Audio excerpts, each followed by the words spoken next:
Assalamualaikum warahmatullahi wabarakatuh. Perkenalkan, nama saya Alim Firdaus, NIM 181012310033. Assalamualaikum warahmatullahi wabarakatuh.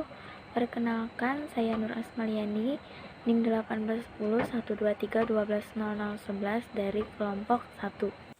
Assalamualaikum warahmatullahi wabarakatuh. Perkenalkan, nama saya Saibah, NIM 181012312020. Ya, Assalamualaikum warahmatullahi wabarakatuh. Perkenalkan, nama saya Sawani Hadi. Assalamualaikum warahmatullahi wabarakatuh. Perkenalkan, nama saya Rabiatul Adawiyah, NIM 181012312025. Perkenalkan, saya Fajar Abdul Malik dari kelompok 1 pada mata kuliah Evaluasi Pendidikan. Pendidikan adalah upaya sadar dan tanggung jawab untuk memelihara, membimbing, dan mengarahkan pertumbuhan dan perkembangan kehidupan peserta didik agar ia memiliki makna dan tujuan hidup yang hakiki. Sementara proses pendidikan bertujuan untuk menimbulkan perubahan-perubahan yang diinginkan pada peserta didik.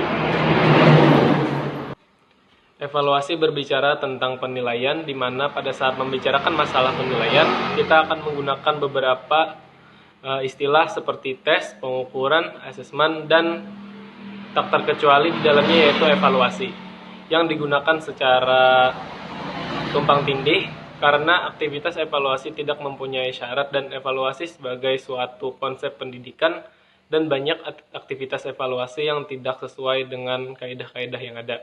Oleh karena itu, guru atau calon guru harus dibekali bagaimana cara mengevaluasi pembelajaran yang baik dan sesuai dengan tujuan yang telah dirumuskan. Karena evaluasi bukan hanya suatu proses untuk mengklarifikasi keberhasilan atau kegagalan dalam belajar, tetapi juga penting untuk mengaitkan efisiensi dan efektivitas pengajaran.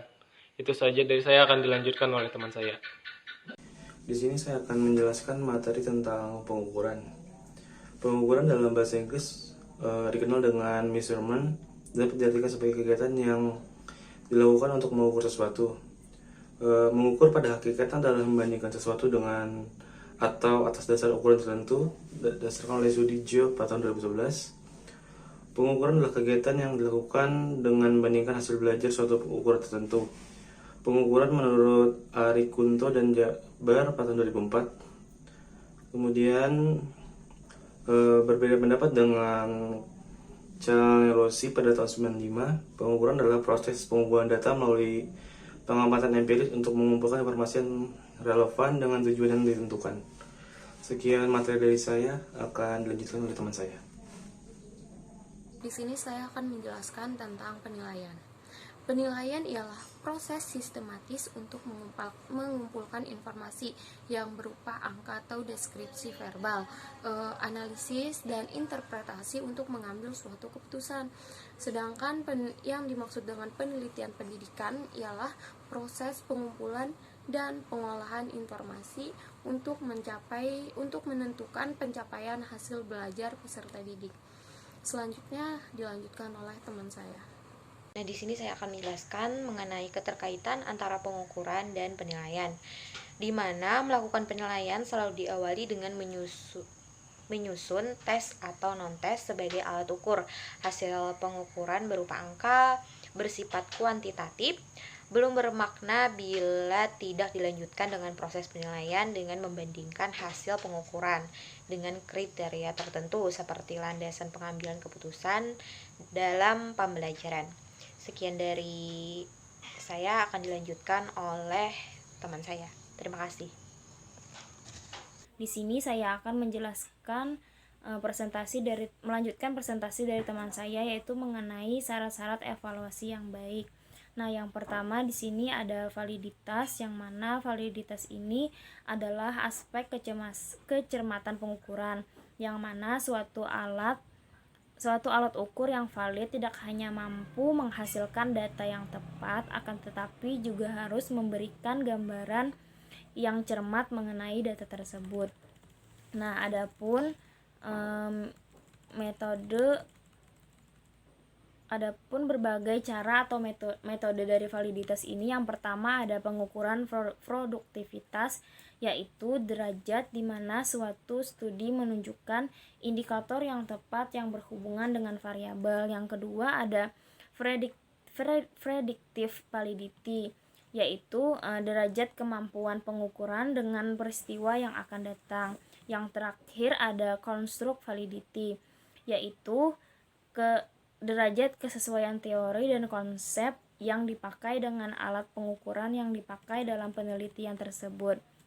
Yang kedua ada reliabilitas. Nah, yang mana reliabilitas ini instrumen dikatakan memiliki reliabilitas yang tinggi manakala instrumen tersebut dapat menghasilkan pengukuran yang tepat.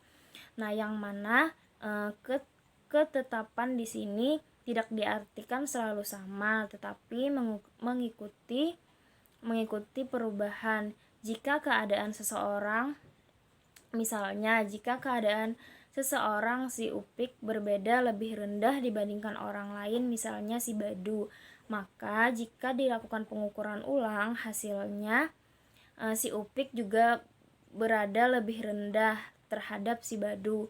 Nah, tinggi rendahnya reliabilitas ini dapat dihitung dengan uji reliabilitas dan dinyatakan dengan koefisien reliabilitas.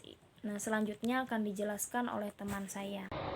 Di sini saya akan menjelaskan tentang objektivitas dan praktikabilitas. Nah, di mana objektivitas ini di sini yaitu instrumen evaluasi hendaknya terhindar dari pengaruh-pengaruh subjektivitas pribadi dari si evaluator dalam menetapkan hasilnya. Dalam menekankan pengaruh subjektivitas yang tidak bisa dihindari, hendaknya evaluasi dilakukan mengacu kepada pedoman ternama menyangkut masalah kontinuitas dan komprehensif. Evaluasi harus dilakukan secara kontinu atau terus-menerus. Dengan evaluasi yang berkali-kali atau berulang-ulang dilakukan, maka evaluator akan memperoleh gambaran yang lebih jelas tentang keadaan audiensi yang dinilai. Selanjutnya itu ada praktikabilitas, di mana sebuah instrumen evaluasi dikatakan memiliki praktikabilitas yang tinggi apabila bersifat praktis, mudah pengadministrasiannya, dan memiliki ciri berupa yang pertama mudah dilaksanakan, tidak menuntut peralatan yang banyak, dan memberikan kebebasan kepada audiensi untuk mengerjakan yang dianggap mudah terlebih dahulu. Nah, dengan itu seseorang itu dengan mudah pemeriksaannya, artinya itu dilengkapi pedoman seperti scoring, kunci jawaban, serta petunjuk yang jelas sehingga dapat dilaksanakan oleh orang lain. Sekian, terima kasih. Akan dilanjutkan oleh teman saya. Selanjutnya, syarat-syarat evaluasi yang baik yang kelima adalah ekonomis, di mana pelaksanaan evaluasi menggunakan instrumen tersebut tidak membutuhkan biaya yang mahal, tenaga yang banyak, dan waktu yang lama. Yang keenam adalah taraf kesukaran. Instrumen yang baik terdiri dari butir-butir instrumen yang tidak terlalu mudah dan tidak juga terlalu sukar. Butir soal yang terlalu mudah tidak mampu merangsang audiens mempertinggi usaha memecahkannya. Sebaliknya, kalau terlalu sukar, membuat audiens putus asa dan tidak memiliki semangat untuk mencoba lagi karena di luar pada jangkauannya. Yang ketujuh adalah daya pembeda. Daya pembeda sebuah instrumen adalah kemampuan instrumen tersebut membedakan antara audiens yang pandai atau berkemampuan tinggi dengan audiens yang tidak pandai atau berkemampuan rendah. Indeks daya pembeda ini disingkat dengan D dan dinyatakan dengan indeks diskriminasi. Sekian yang bisa saya sampaikan.